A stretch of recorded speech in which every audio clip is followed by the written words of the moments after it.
Happy Friday, everyone. This is Carl Loyola again. Welcome to our Friday morning live stream. Siyempre pa si TikTok pageant guru, Carl Loyola. And I'm your TikTok pageant guru, TikTok pageant guru, TikTok pageant guru, Carl Loyola.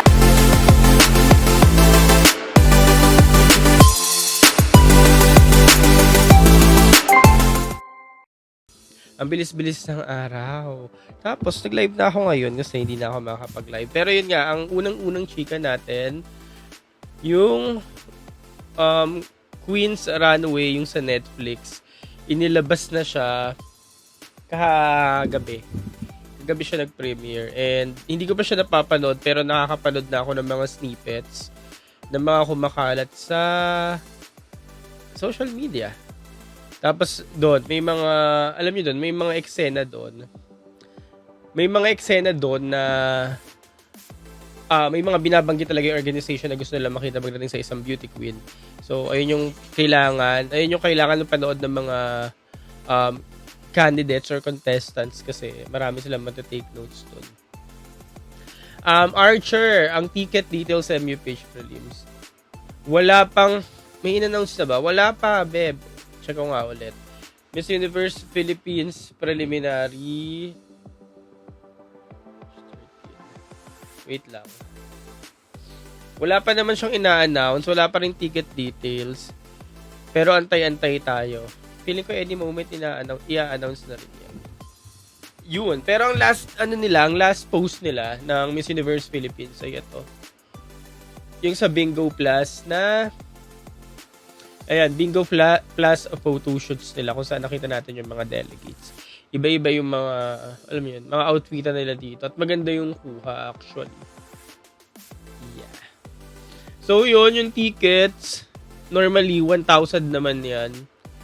Lahat na yon all in. Pero depende kung saan ang venue. Kasi yung last 2 years nila, last 3 years actually, 2022, 2023, 2024. 2022 sa Okada, 1,000 lang yung price. 2023 sa Okada ulit, 1,000 lang yung price. Tapos last year, Manila Hotel, 1,000. Normally, same price lang siya. Yun. Tapos, for me, okay din manood ng preliminary competition kasi makikita mo sila lahat doon. Yung mga girls, makikita mo lahat umaaura, ganyan. So, mas enjoy siya. Although, mas enjoy syempre yung finals. Kasi finals yun eh. Iba yung hype pag finals, diba? Kaya, both sila nakaka-enjoy naman. Sabi ni Ansel, kailan po ang preliminaries? Wala pa pong date. Pero, mukhang 2018 siya magaganap. Mukhang 2018. Mukhang sabay ng Mr. Pilipinas Worldwide. Team ng Natcos. Hindi pa po pwedeng ispluk. Pero abangan na lang natin. National Costume April 30. Yes. Guys, ayun nga, yung sa Netflix, Queen's Runway. Wait lang, hanap akong picture. Kasi maganda siya. So kung may Netflix kayo, panoorin nyo. Tatapusin ko nga siya mamaya eh.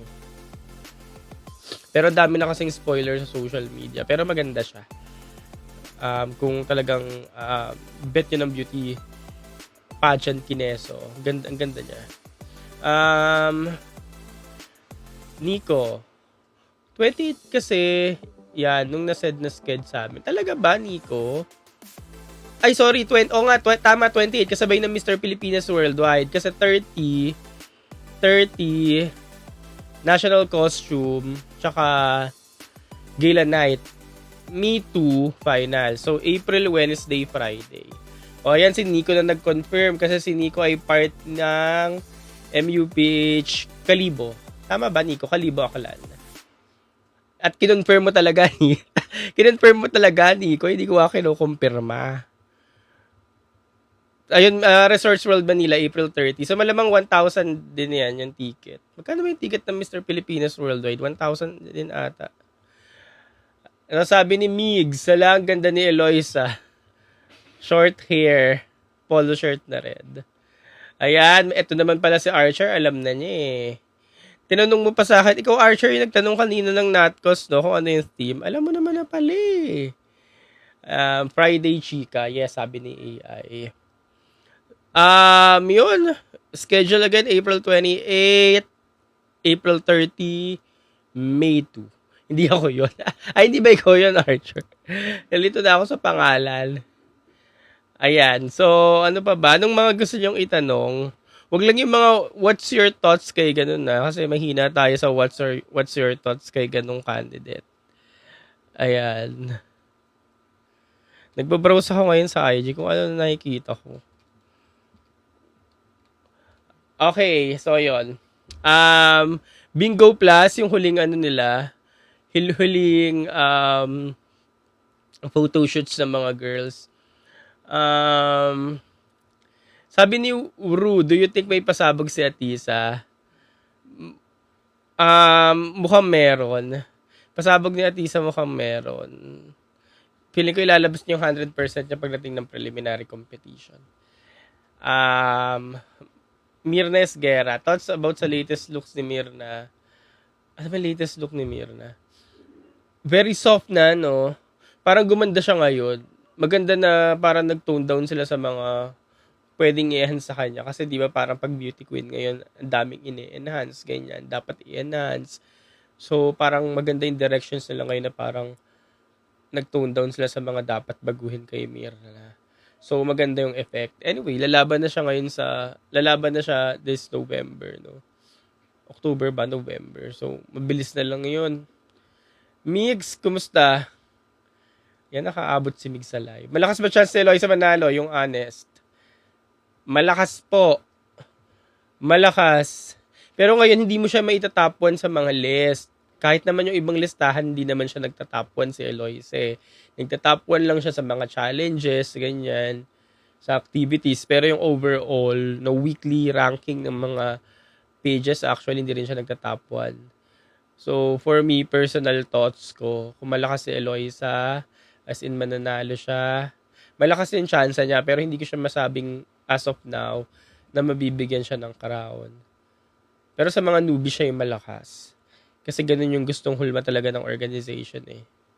And, ayun nga, sabi dun sa Queen's Runway, yung show sa Netflix, ayun, kailangan daw wala na mga paandar or extra movements yung mga girls pag nasa stage na. Parang ganun ang gusto ng organization. So, ayun, kailangan ma-take note nila yun. May pagka-Gabriela Isler ang pasarela ni Miss Laguna, sabi ni Marky. Gabriela Isler. Yung ano lang, no? Yung wala na masyado talagang emote, no? Curious lang, single ka po ba? Yes po. Tarlac naman. Kayo ba? Ano bang thoughts nyo kay Tarlac? Ano ba yung thoughts nyo kay Tarlac? Feeling nyo ba hina-hype lang or na-hype lang? Kasi nung umpisa, napansin ko naman talaga si Tarlac. Na-notice ko naman talaga siya. Hindi nga siya, di ba, pinag-uusapan. As in, totally walang buzz. Pero, nung press presentation, na-notice ko siya personally. Walang nagsabi sa akin na, i-notice mo siya, ganyan. Pansinin mo to, o tingnan mo to. Walang nagsabi sa akin gano'n. Na-notice ko siya talagang nakita ko siya personally dun sa stage. So, sabi ko, medyo okay to. Tapos ngayon, yung umingi yung pangalan niya, halos lahat, puro sinasabi, Tarlac, ganyan. Pero habang nagpo-progress na yung competition, hindi ko na siya makitaan ng special or kung ano man. Parang feeling ko, mas natatabunan na siya ng iba. Tapos yun, kaya feeling ko ngayon, parang nahahype na lang siya or what.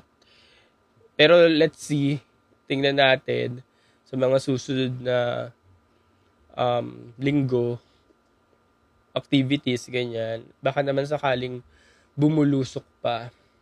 Pero syempre, isa na rin siya sa mga pagpipilian talaga pagdating sa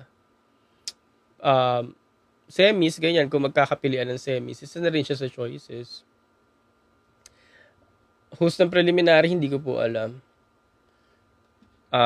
Jaja. Si Jaja laging present. Si Jaja Colin.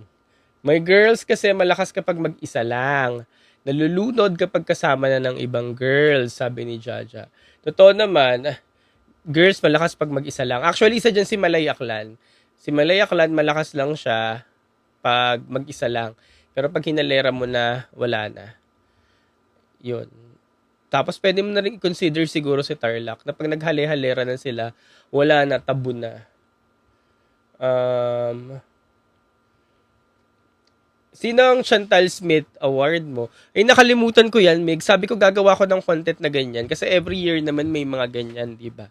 So, para sa mga hindi nakakaalam, ang Chantal Smith Award po, Chantal Elise Schmid Award ay ang inaakalang papasok sa top 5 pero hindi pumasok sa top 5. Di ba? Migs, tama tayo ng understanding, no? So, in 2020, Eliza Malinaw, 2021, Leren Bautista, 2022, Chantal Elise Schmid, 2023, Samantha Panlilio and Emmanuel Vera, 2024, last year, VVV and Alexi Brooks. So, this year, sabi ni Migs, sino daw ang Chantal Elise Schmid? Sa tingin nyo, sino? Actually, yung Chantal Elise Schmid Award, manggagaling lang yan sa Mythical 5. And ayoko mang sabihin. Ayoko mang sabihin. Masakit sa akin dahil mukhang si Eliana. Kung hindi si Eliana, si Winwin Marquez. Bakit si Winwin? Kasi, pag, alam niyo yun, pag wala talagang plano yung organization na magpanalo ng inclusion, baka hindi na nila isali pa si Winwin sa top 5. Baka ipasok na lang yung ibang girls like Laguna, ganyan. Sino pa? Laguna, sino pa isa? Pasay, ganyan. Laguna at Pasay lang naman yan or Baguio. Si Baguio malakas din pala yung chance dun sa top 5. So yung mga mythical 5 natin, hindi naman lahat yan makakapasok sa top 5 eh. Panigurado may malalaglag dyan. So, yun nga. Sabi nga ni Migs, sino daw yung Chantal Elise Schmid. So, yun. Mahirap man tanggapin, pero kailangan nating tanggapin kasi competition to, isa lang ang mananalo. Pero ayun nga, si Atisa tsaka si ay hindi, si Atisa mukhang sure yan sa top 5. Si Kat, mukhang sure yan sa top 5. May Chelsea Fernandez pa pala. Si Chelsea Fernandez, parang gulatan na lang yan. Magugulat na lang tayo kung papasok yan sa top 5. Pero, yun nga, yung mga tama naman, di ba? Yung mga Alexi Brooks VVV Award, manggagaling lang yan sa Mythical 5, no? Kasi yun naman yung in-expect natin magta-top 5. Si Laguna kasi si Eloisa. Although, alam natin yung caliber ni Eloisa, pero hindi pa siya pumapasok sa top 5 as of now. O hindi mo pa siya ine-expect. Karamihan nga nasa top 6, top 7 lang si Eloisa ngayon eh. Kaya kasi nasabi nila, baka mag-Chelsea manalo si Eloisa. Chelsea manalo. Pero parang hindi siya yung Chelsea manalo. Parang Bea Gomez na siya eh. Yung candidacy ni Eloisa, Bea Luigi Gomez. Kasi yung laging nasa 6, 7, 8 lang, pero biglang nag-top 1. And speaking of Chelsea manalo, may isa pa akong candidate na binabantayan eh. Ito, speaking of Chelsea manalo, ang Chelsea manalo hindi na si Cebu, hindi na si Ifugao. Kasi si Cebu, tsaka si Ifugao, na-notice na. Na-notice na eh, di ba? Ayan, na-notice na si Cebu tsaka si Ifugao. So parang hindi mo na siya makakonsider na si Chelsea manalo. Kasi si Chelsea manalo hindi naman na-notice dati pero may pinapakita talaga. So may napansin akong isang delegate ngayon na parang mas malapit kay Chelsea manalo. Hulaan nyo kung sino. Yung giving lahat ng mga binibigay. Hulaan nyo kung sino. Kahapon ko lang to naisip. Hindi ko rin inaakalang siya. Sabi ko, ay, bakit hindi? Oo nga no. Sabi ko kahapon yung naisip ko to. Oo nga no, bakit hindi siya? Yung mga ganun. Parang siya, yung mukhang ganun. Tapos yung mga sinubmit nito, kabanatuan, Migs, wala nang kabanatuan eh. Tapos yung mga sinubmit nitong mga picture, kasi ganun si Chelsea manalo eh. Nag-submit na siya ng photoshoot, umakit niya sa listahan. Yung headshot. Yung swimsuit niya, nandun din, naglaro din yung sa 1 to 10. Tapos, yung gown ni Chelsea manalo last year, naglaro din yung sa 1 to 10 sa listahan. Tapos, napapansin siya, may clout sa pangalan ni Chelsea doon, pero hindi talaga siya maiakyat. Kasi ganun din tong babaeng to ngayon. Sige, comment niyo dyan. Wala pang nakakaano. Guys, wala pang nakakaano na naiisip ko. Although, naiisip ko lang naman siya, personal ko lang naman siyang naisip. Zamboanga, wala na ring Zamboanga eh. Ay, may tumama na. Tumama si Princess. Oriental Mindoro Rachel Hoco. Bigla ko na lang nung naisip, sabi ko baka si Rachel Hoco yung talagang unnoticeable. Kasi si Rachel Hoco, magaganda yung mga styling niya every labas nila sa mga activities. Kahit ng Northern Summer, Boracay, tapos minsan may mga magagandang styling pa yan na mas maganda pa yung styling niya kaysa dun sa mga frontrunners. Tapos yung mga submission naalala niyo yung gown niya. Yung gown na sinubmit niya, 'di ba? Parang halos umano na siya, umakyat sa listahan. Tapos swimsuit niya okay din, headshot niya okay din. Tapos ito pa, malaki yung following ni Rachel Hoco. So bonus points na 'yon. Tapos maganda pa sa rela niyan. Yung Aqua Boracay, 'di ba? Halos okay din naman talaga yung performance niya. Hindi lang talaga siya napapansin. Pero inulit-ulit ko yung performance niya ng Aqua Boracay eh. May mga napanood pa nga akong clips mula sa mga pageant media din doon na close yung niya. Yung close yung pagkaka-video. Tapos ang ganda. Tapos bigla ko na lang na realize na sabi ko, baka ito yung parang Chelsea Manalo yung ngayon. Yung laban. Kasi dati, inisip ko si Gabby. Pero kasi si Gabby napansin kasi nag-Aqua Angels na si Gabby. Si Chelsea hindi naman nag-Aqua Angels, di ba? Sabi ni Miss Gamo-Gamo, ang liit daw ni Ormin. Halos magkapantay nga lang sila ni Chelsea, di ba? Nung height, ganyan. Yun lang. Base lang naman sa mga nakita natin. Ganun. Or base lang naman sa realization ko. Personal realization ko lang naman yun. Do you think mapapatob ni Atisa lahat sa finals? Wag lang magkakamali sa styling. Styling talaga yung make it or break it eh. Styling talaga. Sana makakuha niya yung tamang styling. Yung alam mo yun, perfect makeup, perfect buhok. Yung alam mo yun, maganda na yung buhok niya kasi last finals di naman parang alam niyo hindi maganda yung buhok ni Atisa last finals, parang hindi naayos ng husto. Tas makeup, alam niyo naman yan, hindi nagtugma-tugma. Styling lang. Doon siya nadali ni Stacey Gabriel tsaka ni Chelsea. So styling talaga. So babalik ulit tayo kay Stacey Gabriel. Ito na naman tayo kay Stacey. Si Stacey kasi lagi ko example. Si Stacey yung wala sa radar sa top 5 eh. Pero, yun nga, maganda kasi yung casual interview na ng Stacey.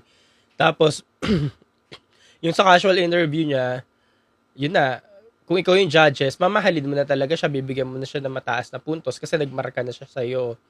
Tapos, maganda din yung pagkaka-deliver niya sa evening gown competition. Yun. Di ba yung evening gown ni Stacey? Ang ganda, pulido. Kaya pumasok sa top 5. Same with Chelsea Fernandez. Di ba silang dalawa yung wala talaga sa top 5? Kumbaga naagaw or napalitan nila yung spot na inaakala ng lahat na si VVV or kay Alexi. So styling talaga, make it or break it talaga siya. Yung VVV and Alexi kung bakit nawala sila sa top 5, alam niyo naman na yung dahilan kasi hati-hati naman talaga yung opinion nung sa nangyari kay BBB at kay Alexi. Hindi lahat gusto yung gown or yung styling or yung naging performance ng dalawa. Kaya hindi na rin siguro umabot yung puntos papunta dun sa top 5. Yun yung na lang. Kailangan matisod nila yung tamang styling. Especially with Atisa Manalo. Pag natisod niya yon, pero for sure kasi si Atisa, papasok yan sa top 5. Q&A na lang. Q&A na lang yung kailangan niyang ni Atisa. Kasi last year, yung Q&A din ni Atisa, di ba, hindi rin giving talaga. Kumbaga may kulang. Tapos, yun, yung sagot ni Stacey, sagot ni Chelsea, talagang nandun yung oof factor. Yeah, especially kay Stacey Gabriel. Yun, dun siya nadali din nun eh. Yun, talagang pag ano, no, hindi talaga para sa yung corona, magkaka-labo-labo talaga eh, no. Ganun yung nangyari. Pero ayun nga, kung mag-aaling lahat kay Atisa naman na ngayon, edi malamang makukuha naman niya. Yun naman yung advantage ng ibang mga girls sa competition. Basta makapasok ka na sa top 10, maniin mo lang yung evening gown competition, papasok ka na sa top 5. Pag nasa top 5 ka na, maniin mo lang yung Q&A, okay na yan. Dapat kasi same question sa top 5. Actually, oo nga eh. Actually, ako gusto ko pa nga may top 3 eh. Tas top 3 yung same question. Para equal yung footing, no? Oo. Yun naman ang maganda. Doon natin na-realize na very fair talaga yung pagdating sa judging. Kasi alam natin or napapagtanto natin kung saan nanggagaling yung mga scores or ano ba yung hinahanap ng mga judges na ito kung bakit ito yung nanalo. Ganyan. So, yun.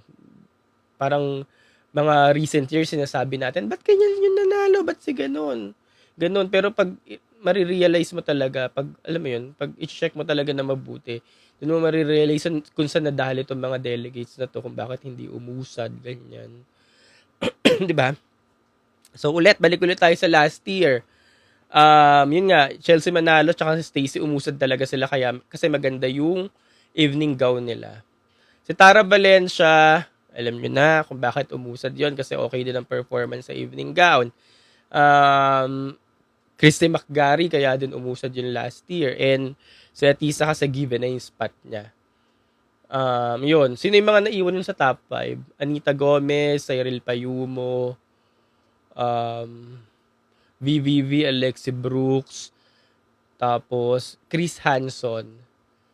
So, mahigpit na yung laban nun. Pero kung ipag-compare mo naman yung mga performance nila Tara, yun nga, McGarry, and dun yung iba pa mga umabot sa top 5, then dun mo marirealize na oo, ka-top 5 talaga. Kaya yung mga girls ngayon, basta makapasok lang sila sa top 10, kunyari ako, nakapasok na ako sa top 10, kailangan ko lang talaga ng magandang evening gown performance. Kailangan magmarka ako. Kailangan may special. Kailangan may special sa'yo sa evening gown para pumasok ka sa top 5. Ito na naman tayo. CJ Opiaza. Ito, balikan natin si CJ Opiaza. Krishna Gravides. Di ba hindi yan mga ka-top 5 noon? Lalo na si CJ. Wala halos pumili dyan kay CJ sa top 5. Si Krishna Gravides kasi lumusot pa yan sa listahan ng ilan eh. May mga nakita pa akong pages na naglagay kay Krishna Gravides. Pero kay CJ talaga wala. Wala talaga naglagay. Pero yun nga, ginalingan ni CJ tsaka ni Krishna Gravides sa evening gown. No? Kaya pumasok talaga sa top 5. So yun lang yung kailangang sa mga girls, alam nyo na, basta makapasok lang kayo sa evening gown, maniin nyo lang yung evening gown, papasok kayo lang sa top 5. Pag nasa top 5 ka naman, Q&A na lang. Pag kung confident ka sa sarili mo na kaya ko to, kaya kong sagutin to, tapos magkaroon ka lang ng alam mo yun, like Stacey Gabriel moment, kasi minanini Stacey talaga yung Q&A last year eh. Or ni Chelsea, di ba? May ano talaga yung mga sagot nila, may makaka-relate ka. Yung may ano kayong mga ungan o yung ganun. Kaya yun, ganun. Pero sino muna yung papasok sa top 10? Ganyan. Yun muna yung tanong. Sino muna yung papasok sa top 10? Okay, sagot na tayo ng tanong. Joey Pogi, hello, nandito ka ulit. Ito si Joey Pogi, opinionated to eh. Actually, they're all deserving, but there's only one crown. We hope judges choose wisely. Ayan, sabi ni Joey Pogi. Sabi ni Migs, feeling ko Atisa magmi-Michelle D. Yung tipong galit ang buong bansa. Ay, oo nga eh. Pero alam mo, Migs, nakakabasa ako ngayon ng mga comments. Si Atisa, mukhang nakikita nila Pauline Amelings sa eksena. Kasi si Atisa, kung mananalo naman yan, hindi naman magagalit ang buong bansa. Unlike nung time ni Michelle D, naalala ko pa paglabas ng MOA Arena, yung mga tao talaga, puro buhol lang sinisigaw eh. Lahat, halos karamihan against kay Michelle D noon. Halos Pauline Amelings talaga. Ayan. Kaya may mga nababasa ako ngayong comment, baka daw mag-Pauline yung ano ni Atisa. Pero yun, let's hope for the best of finals. Ito, Pixie, kaya talagang galingan mo dapat sa gown ni Liana dahil no problem na sa Q&A. Totoo naman, Pixie. Tapos, sa history naman ng MUPH kasi, wala naman tayong eksena na alam niyo yun, na hindi na pinasok sa top 5 si girl kasi pag nakapasok sa top 5 mga ngain ng Mike, wala naman ganung eksena sa MUPH. Sa MU lang may ganyan. 'Di ba sa Miss Universe, may mga hindi na pinapasok sa top 10, sa top 5 like USA, South Africa, ganyan. Kasi nga daw pag pumasok sa top 5 sa ganyan, dire-diretso na. Yan 'di ba nangyari kay Michelle din noong 2023 sa Miss Universe. So sa MUPH wala namang ganung eksena. Kaya si Iliana, kung magkakaroon lang talaga yan ng best evening gown moment, as in alam mo, yung parang princess. Basta yung katulad na na-feel natin kay Chelsea last year. Pasok yun sa top 5 panigurado. Tapos pag nag-top 5 na yan si Iliana, tingnan natin kung magtutuloy-tuloy na. Ganyan. And mukha namang, hindi ko alam mukha namang kaya maniin ni Iliana ang evening gown. Pero, nandiyan si Chelsea Fernandez. Bigla ko nga naisip si Chelsea Fernandez eh.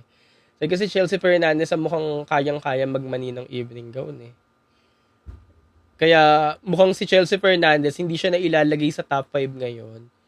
Pero pag sa evening gown competition, mamaniin niya yan eh. Kaya baka papasok yan sa top 5 eh. Kaya kung nag-iisip kayo kung sino yung mga top 5 nyo, baka gusto nyo i-consider si Chelsea Fernandez. Kasi baka biglang bumulaga yan eh. Kahit ako wala siya sa top 5 ko pa as of now. Pero bigla ko naisip yung ganung thoughts. Na baka kasi ising-ising kay Chelsea Fernandez pag sa evening gown eh. May sariling moment siya lagi. Yung alam mo yun, may sarili siyang moment. Eh, alam nyo naman yan. Pag na-amaze na yung mga tao sa MOA Arena, pag nagsigawan na. Parang yung moment ni CJ Opiaza last 2023, tsaka ni Krishna Gravides. Yung pag nagsigawan na yung mga tao sa MOA Arena. Panigurado, tataasan ng mga judges yung mga scores na. Tapos baka pumasok yan sa top 5. Yun. Pag nag-red lipstick na daw si Chelsea Fernandez, wala na, finish na. Sabi ni WHRU. Baka nga doon nila nire-reserve yung look na yon, no? Sabi ni Clay, Davao, Cebu, Taguig, Siniloan, at Muntinlupa naman daw yun sa kanya. Yes! Who's your top 5? Wala pa po. After preliminaries na. Kasi sa preliminaries, again, may mga mawawala pa dyan. Tapos may bigla dyan lulutang. Tapos pag may biglang lumutang dyan, edi, yun, tingnan natin kung sino. Again, Chelsea manalo ulit ang example natin, preliminaries. Talagang kapansin-pansin siya. And kahit ako, may mga minessage pa ako nung friend ko nung last year na ang standout ko talaga, Chelsea manalo noon. Sabi ko, shit, si Chelsea manalo, ang ganda. Tapos nag-message pa ako nung sa mga friend ko, Chelsea manalo, mga ganon. So may mga lulutang pa dyan. Pero nung listahan na, alam mo yun, naglilista-lista na, hindi ko talaga pinakinggan yung aking gut feeling. Pinagpalit ko si Chelsea tsaka si Alexi. Nilagay ko si Alexi sa top 5 kasi sabi ko, Alexi Brooks yun, sikat yan eh. Tapos pinagpalit ko yung spot nila. Ayun, ending, hindi ko nakuha yung listahan. Ang mali ko, si Alexi Brooks lang. 4 lang yung nakuha ko. Mali yung Alexi Brooks. Kasi nga, hindi ko pinakinggan yung nararamdaman ko. Yun. Sabi ni 15, sana mag-flowy pink si Atisa sa final gown. Huy, naisip ko yan. Kasi di ba ang uso ngayon mga minimalist gown? Yung hindi na uso ngayon yung mga, hindi na uso ngayon yung mga beads, di ba? Yung mga rhinestones, yung makikita. Ang uso ngayon mga minimalist. And pag minimalist yung gown, maganda na nga sa mata kasi tanggal umay. Ang kaso, pag minimalist ka ngayon, baka lahat mag-minimalist. So, pare-parehas kayo. Tapos naisip ko yan kay Atisa, sabi ko, baka mag-minimalist na flow ito. Pero ang naisip ko yellow eh. Yung nai-imagine ko lang yellow. Tapos ikaw naman na-imagine mo pink. O nga, tingnan natin. Tapos yung pagka-flowy pa, para yung flowy ng gown ni Miss Vietnam sa Miss Universe. Ganun kasi naisip ko yellow na ganun. Hindi ko lang alam kung bagay, pero bigla ko lang naisip.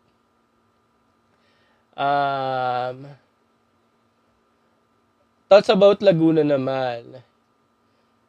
Yun nga, Rodelson.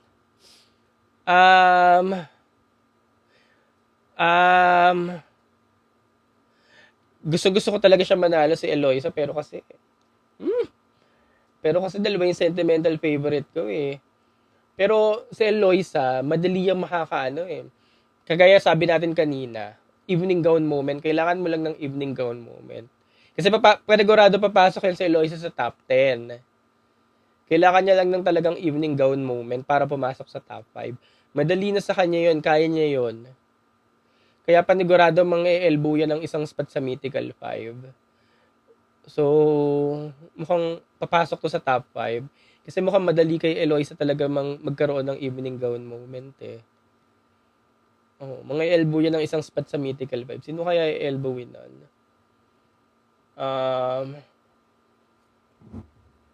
Pasabog daw ang Bingo Plus. Yes po, kanina ka, inaano ko na eh, binabrowse ko. Speaking of Bingo Plus, so ito pag-usapan ulit natin si Atisa, no?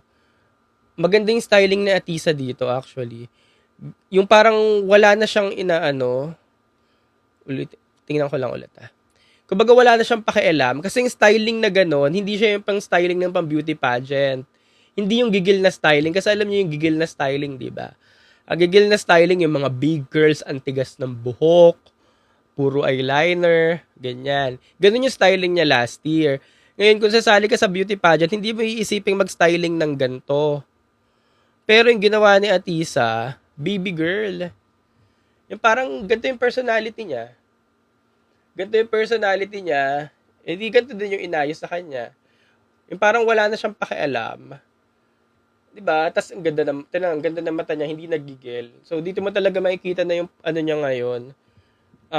Laban niya ngayon, nag-e-enjoy na lang. Yun nga, sabi nga natin, hindi nagigil. Yung parang nilalabas na niya kung ano talaga siya. Wala nang pagpapanggap. Kasi last year talaga, yung grabe din ang styling ni Atisa, drastic talaga eh. Tapos ngayon, wala na. Yung, okay, bahala kayo dyan. Tapos ang ganda naman, nag-translate naman siya into something na appealing naman talaga. Kasi ang ganda eh. Doon talaga pumapasok yung dapat, alam mo yun, dapat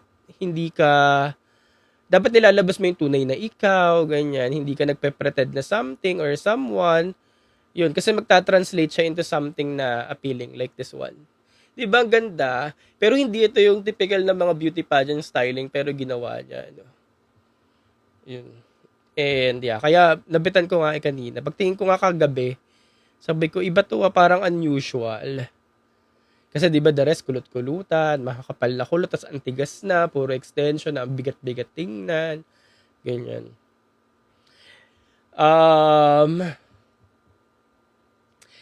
Kailan po Natcos? April 30. Ngayon yung Natcos, hindi natin alam kung open sa public. Kasi yung announcement, Gala Night at Natcos. Ngayon baka mangyari kung sino yung nasa Gala Night na lang, dun sa mismong venue sa Okada, sila na rin na makapanood ng Natcos. Hindi natin alam. Kasi parang first time to mangyayari. Tapos mauuna yung preliminaries bago yung Natcos.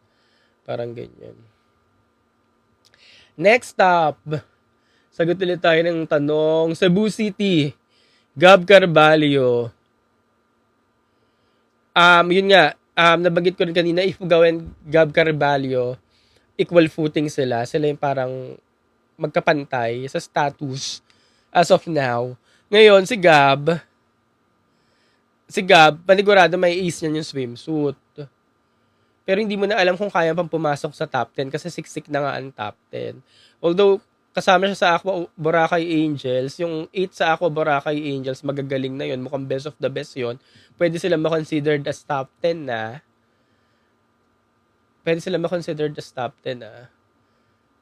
Pero yun nga, siksik talaga yung laban eh. Pero kasi si Gab, kung papasok sa top 10, kailangan niya ma-ace yung swimsuit. Yung swimsuit naman kay Gab, madali na yan kasi nag-Aqua Angels nga siya eh. So, ibig sabihin, magaling siya. Kasi napansin siya ng mga judges sa Aqua Angels eh. So, makakapasok siya sa top 10. So, again, sabi nga natin, pag nasa top 10 ka na, kailangan mo lang mag-pull off ng magandang evening gown moment. Basta as of now, alam nyo yun, feeling ko solid na talaga yung Aqua Angels sa top 10. Yung Aqua Angels na 8, mukhang solid na yun sa top 10. Mukhang wala nang mawawala doon. Atisa Manalo, Amanda Russo, Winwin Marquez, Gabby Carballo, Valerie West, Iliana Aduana, tsaka Katrina Legado. Tsaka si Baguio, Gwen Soriano. So, dalawa na lang talaga yung idadagdag doon. Ngayon, kung sino yung dalawa, bala na kayo. Sabi ni Dexter, Pasay daw, mukhang negative. Hindi eh, kasi si Pasay, nag-Aqua Angels eh. Sige, tingnan natin, baka ma-elbow yung spot. Pero kasi nag-Aqua Angels siya. So, kung nag-Aqua Angels ka, ibig sabihin, magaling ka sa evening gown. Sa swimsuit, sorry. Kasi yung mga judges dun, sina Ariela din eh. Si Ariela, some of the sponsors. Minsan itong mga sponsors na to, sila din yung judges pagdating sa finals. 'Di ba? Mga nagja-judges sa finals, sila din 'yun. So kung napansin ka na sa Aqua Angels, mukhang mag-aano ka na, magmamarka ka na. Alam mo yun, magmamarka ka na. Ay, ito yung nag-Aqua Angel. So, mataas na expectations ko dito. So, pasok na to. Kung ako ulit yung magja-judge sa finals, 10 or 9, 8.5, 9.5. Ganyan yung mga, ko. Kaya mukhang dalawang spot na lang inaantay dun sa top 10. So, sino kaya kay Eloisa? Kay Sultan Kudarat? Sino pa yung nawala? Bohol? Yung mga inaabangan nyo kung sino man papasok. Kaya dun ko nasabi na parang solid na sila sa top 10. Parang wala nang may elbow dun. Yun. Tourism video, wala pa nga po. Wala rin akong balita. Hindi rin po nagre-reply yung mga tinatanong ko kung may inaantay pa tayong tourism video. Pero meron yan kasi may mga nakita kong stories ng mga girls dati. Nag-story sila ng mga behind the scene ng stories ng tourism video kineso. Pero hindi ko lang alam kasi 3 weeks na lang eh.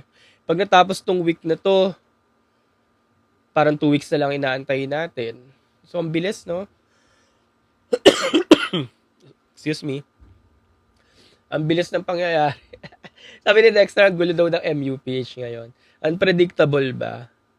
Magulo kasi dami nating mga ang daming mga labo-labo kasi, ang daming mga sumaling, alam mo, hindi may na-expect, ganyan. Plus yung mga newbies, ang gagaling din nila. Kaya parang hindi mo na siya ma-determine kung sino yung mananalo. Unlike nung Michelle D and Pauline Amelings. 2023 talaga yung predictable eh, kasi dalawa lang yun. Pauline Amelings and Michelle D. Tapos lalong nagulo ngayong 2025, lalong naging unpredictable. Gawa nun nangyari last year, na kahit ano kasi, pwedeng mangyari. Gawa nga nung nangyari kay Chelsea Manalo. Nanggulat kasi si Chelsea Manalo, di ba? So, dun mo talaga marirealize na kahit ano, pwedeng mangyari ngayong 2025, basta performer talaga yung babae. Tapos mo kay Iliana sa Bingo Plus. Sige. Yung look kasi ni Iliana, ito, parang malapit na rin sa look niya nung Aqua Boracay. Nung Pina-Runway Challenge.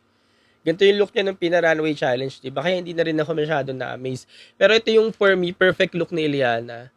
Parang ano nga lang, mga Japanese beauty queen. Very Kurara Chibana. Ganyan. Kung kilala niyo sila, Kurara Chibana.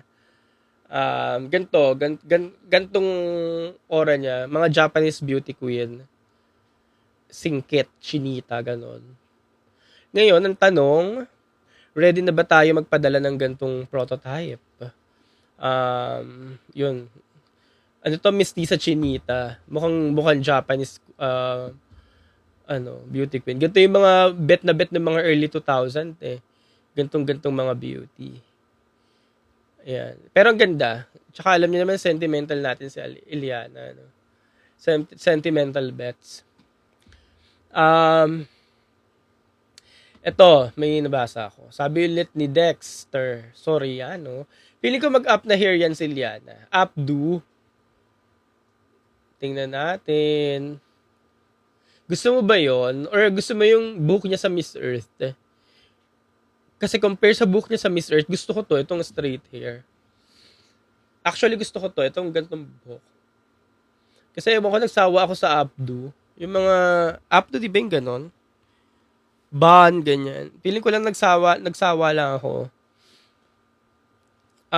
Kaso napakita na niya yung gantong book, kaya feeling ko hindi na nila ito gagawin eh. Kasi parang madalas ganito yung book ni Elian eh.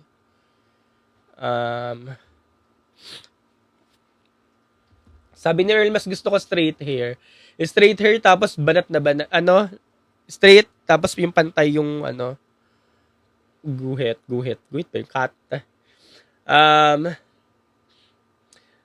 pwede yan ipadala. Sabi ni Charles, pwede yan sa Thailand ipadala. Bet ng mga tayang ganyang beauty. Actually, yan na ba? Yan na ba yung pinag-uusapan natin, Charles? Sikat din naman si Iliana sa Thailand. Actually, parehas naman silang sikat ni Atisa. Pero mas sikat si Atisa. Pero sikat si Yana sa Vietnam. Gawa ng Miss Earth. So, mukhang si Iliana ay Miss Universe or Miss Cosmo. So, saan nyo ba siya nakikita? Actually, sa Miss Cosmo, kung ang Cosmo ay hawak pa rin ng Empire, wala, kailangan talaga nating lumaban. So, magpadala pa rin talaga tayo ng malakas. Yung mga ganong caliber, kagaya ni Atisa. E di, parang kung hindi makukuha niya ng corona, e di, Cosmo, at least may international pageant, di ba? Tsaka kailangan nating i-redeem ang mga sarili natin ng Pilipinas. Kailangan natin maghigante. So, hindi ka doon magpapadala ng basta-basta. Kung lalaban pa rin tayo sa Cosmo, kailangan natin maghigante. So, kailangan talaga natin magpadala pa rin ng malakas. Kasi nandun na tayo eh. Alam nyo yun nandun eh. Kung may Cosmo pa rin ako, may Cosmo pa din. Siyempre, gusto nyo ba yung magpapadown tayo? Magpapadala pa rin talaga tayo ng malakas. So, kung malamang, kung di si Eliana, baka naman gusto ni Eliana mag-Cosmo. Ayun. Jamie. Eloisa, Rachel Peters vibe daw. Talaga nakikita niyo yung Rachel Peters. May mga nababasa pa rin ako dyan na ganyan ni Rachel Peters vibes daw si Eloisa. Pero hindi ko nakikita. Eloisa. Kasi parang feeling ko unique si Eloisa eh. Sabi ko nga dun sa isang content ko, once in a blue moon, minsan lang lumabas. Iba yung kayunikan ni Eloisa eh. Parang nakita mo yung mga ganong caliber, early 2000 pa. Late 2000, ganyan.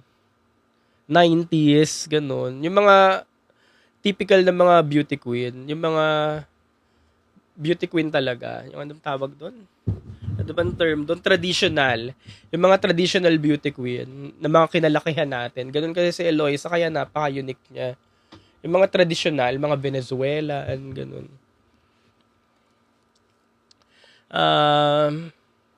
Missy na top 5 ba? Wala pa po. Ang top 5 naman ni Migs as of now, top 5 ko, Laguna, Quezon Province, Sultan Kudarat, Taguig, at Pasay. Magpag-game kaya tayo. Kasi madaling mahulaan ng top 5 eh. Magpag-game kaya tayo dito sa mga madalas sa live stream natin. No? Pero top 10 tayo. Madali hulaan ng top 5 kasi. Top 10 tayo. Tapos kung sino yung makakakuha ng top 10, may surprise ang handog. Ako nang bahala kung magkano. O sige, sabi niyo, sige G.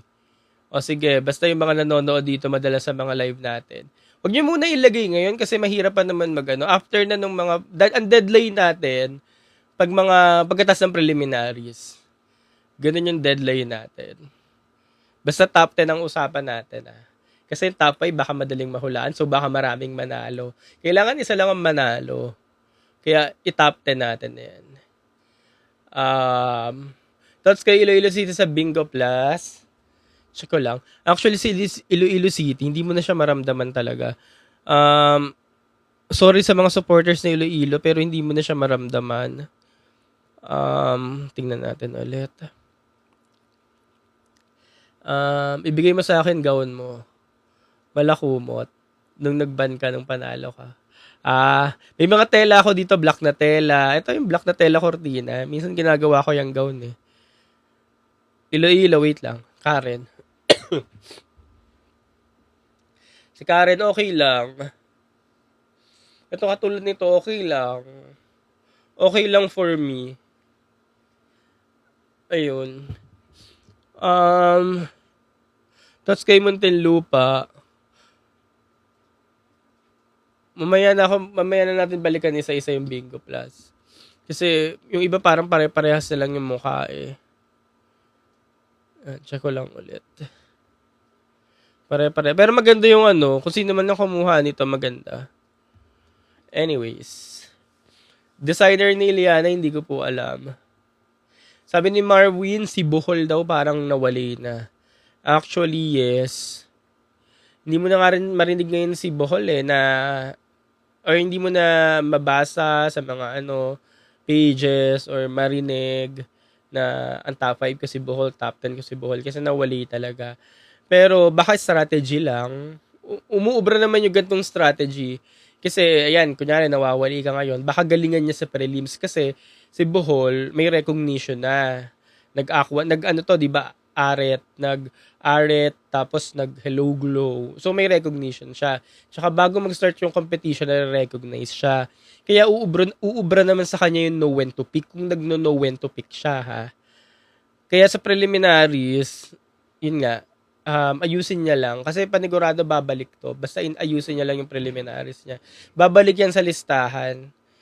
Ayusin niya yung lakad niya. Ayusin niya yung styling niya. Ayun, ayusin niya lahat. Kasi babalik yan. Kasi may recall yung candidacy niya. Or may recognition sa pangalan. Magkaroon ng magandang evening gown performance sa prelims, mag-swimsuit. Kasi pag inayos niya lahat yon, babalik yan sa listahan. Diba? Ang ganda-ganda ni Bohol, ganyan. Ang nice ng performance niya, babalik yan sa listahan. Yun, kaya yun ayusin niya. May nag-comment ulit ng Oriental Mindoro, tapos na, ganda po ng sinabi ko kanina kay Oriental Mindoro. Ayun nga. So, bago tayo matapos, sabihin na natin yung mga nakikita nating mga girls na pwedeng mang-snatch ng placement. So, again, yung top 8 Aqua Angels. So, feeling natin, papasok na sila kasi nakita natin yung proof ng kanilang performance na kung sakaling ulitin nila yung ganitong performance, mukhang mataas yung scores na makukuha nila. Tapos, dadagdag na lang yung ibang mga kandidata. So, sa mga girls na hindi nare-recognize pa, yun nga nasabi ko nga kanina, isa sa mga inaabangan ko ngayon na feeling ko talaga may ibubuga pa at kailangan lang talaga makatisod ng perfect timing, perfect moment, yun nga, si Rachel. Kasi wala yung mintes simula nung day 1. Hindi, day 1 may mintes siya, press presentation, ang pangit ng styling niya. Pero nung after nun, wala nang mintes si Rachel. Tapos maganda yung performance niya pag yung mga gumagalaw. Ayan, hello glow, sa Pina Runway Challenge, sa Aqua Boracay. Hindi lang talaga siya napapansin. Yun. So, pwedeng mga snatch pa yan ng placement. So far, siya pa lang yung nakikita ko lang. But yeah, personal ko lang naman yun. Personal thoughts, so abangan pa natin ibang girls. Kayo ba? Sino pa?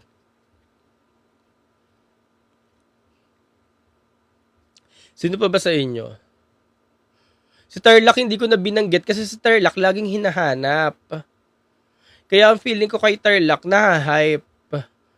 Yung laging hinahanap, yung Tarlac, ganyan. Tarlac, puro Tarlac. Tapos pag nakikita mo, parang okay, ganun. Kumbaga, hinahanap. Ganun. So, hindi ko na siya nilagay. Ayan, nag-iisa-isa nga ako ngayon ng picture eh. Baka lang may mga nakakaligtaan tayo. Wait lang. Ay, Benguet. Hindi ko na rin nilagay si Benguet. Ay, hindi ko na lang binanggit kasi si Benguet nandyan lang din. Kumbaga, laging laman ng feed. Ganon. Pero kasi nangyayari kasi kay Benguet ngayon talaga, alam natin na nagpe-perform talaga si Benguet. Pero minsan talaga may parang hindi talaga nag-uugma-ugma kay Benguet. Minsan may mga mishaps. Ayun, parang gusto ko pa makakita ng talagang special. Pero love na love ko talaga si Maiko Ibarde. Yun, sana maano niya rin yung sarili niya sa preliminaries. Preliminaries na lang kasi inaantay natin eh. Sana maganda yung performance, ganyan.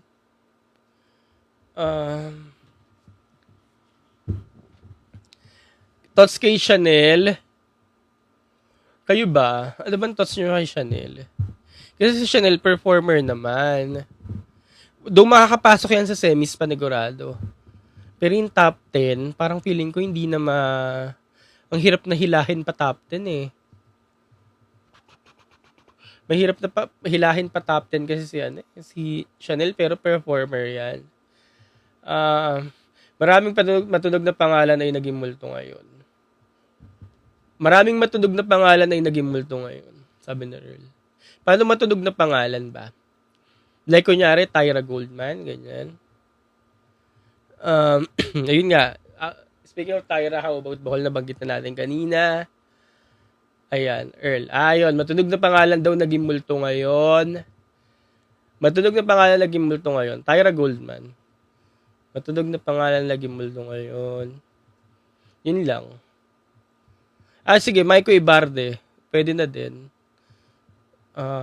Pero yun nga, sana angat ulit nila yung sarili nila sa preliminaries. Kaya naman nila yun. Kaya nilang yun. Kasi panigurado dun sa mga inaabangan nating malalakas ngayon, may mga mawawala dyan eh. Yung mga sesemplang sa styling. Meron naman every year na ganun. So, itong mga girls na mga hindi napapansin, na-recognize or feeling natin nawawala. Kaya nila yun, oo. Basta, wag lang talaga magkakamali sa styling. Styling talaga napaka-crucial niya. Crucial talaga ng styling. Styling talaga yung magpapanalo or magpapatalo sa'yo. May mga bubulaga sa preliminary, sabi ni Hart. Yes, yun nga po yung sinasabi natin. Baguio, D-Universe. Bagit nga rin natin si Baguio kanina. Si Baguio, easy spot na lang sa kanyang top 10. For sure, top 10 material yan. Kahit yung top 5, kaya nang makuha. Ayan yung mga elbow ng spot. Sa ngayon, ang mga mukhang mga elbow ng spot ng Mythical 5 sa top 5, yan si Baguio, si Amanda, o kaya si Eloisa. Kaya pwedeng sa Mythical 5, dalawa lang ang makapasok sa top 5 or baka tatlo lang na normally nangyayari naman kasi talaga every year. Ganun. Okay, so yun, nabanggit na natin lahat ng mga nabanggit at dapat mabanggit. Yung mga kino-comment nyo dyan, mga provinces, towns. Hindi ko na lang sinasabi yung thoughts ko kasi until now, wala ka pa rin talaga nakikitang proof na mukhang carry talaga nila mag-penetrate. Kasi alam naman natin ang galawan sa MUPH, luck, clout, dapat may hype yung candidacy mo at may tunog talaga or may ingay. Yung alam niyo yun, may tunog talaga. Or napansin ka talaga from the start. So, kung hanggang ngayon hindi pa rin nare-recognize yung mga favorite delegates nyo, so, malungkot mang isipin, pero ganun talaga kasi it's a competition. 10, 5, isa lang ang mananalo, hindi lahat pwedeng ma-recognize. But what's best naman is, pinakita naman talaga ng mga favorite delegates nyo yung talagang, alam nyo yun, yung best performance nila, hindi naman nila pinahiya ang city, ang town, or provinces nyo dahil nag-enjoy talaga sa competition. And yun yung important, na nag-enjoy ka lang talaga. Hindi mo kailangan maging competitive dahil hindi naman dito kalaban ng mga bawat isa. Ang kalaban mo dito sarili mo. Pero ganun talaga, isa lang ang mapapansin. What if si Atisa ipadala sa Thailand? Siguradong may laban tayo. Tingnan natin. Ano yung kay Yana, yung ilalaglag? Saan nyo ba naririnig yan? Guys, huwag kayo maniniwala sa mga ganyan. Yan, pageant season na pag marami ng mga chismis na ganyan. Yung mga, naririnig ko ilalaglag sa ganyan, gano'n. Kasi gano'n talaga, malapit ng finals eh. So, kanya-kanya tayong mga, anong tawag dyan? Kanya-kanyang mga hoax, conspiracy, ganyan. Kasi malapit na finals eh. Every year naman nangyayari yan eh. Yung mga ganyang conspiracy para hilahin pababa yung mga sa tingin natin ay umuusbong or umaangat. Janelle, hello! Alright, so again, happy Friday. And kita-kita ulit tayo sa Sunday. Sunday live stream. Guys, may YouTube ako, Carl Loyola. Sa mga na-late, ina-upload ko dun yung mga ganitong live stream sa YouTube. Para kung wala kayong ginagawa, work from home kayo, or gusto nyo lang makinig, or what. Ayan, Carl Loyola YouTube channel. Nag-upload din ako dito ng mga ibang mga episodes, ganyan. Top 1, top 2, top 3. Yeah, Carl Loyola YouTube channel.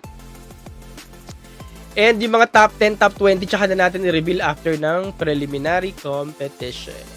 Thank you so much again. Happy Friday and happy weekend. This has been Carl Loyola. Bye-bye. Siyempre pa si TikTok pageant guru, Carl Loyola. And I'm your TikTok pageant guru, TikTok pageant guru, Carl Loyola.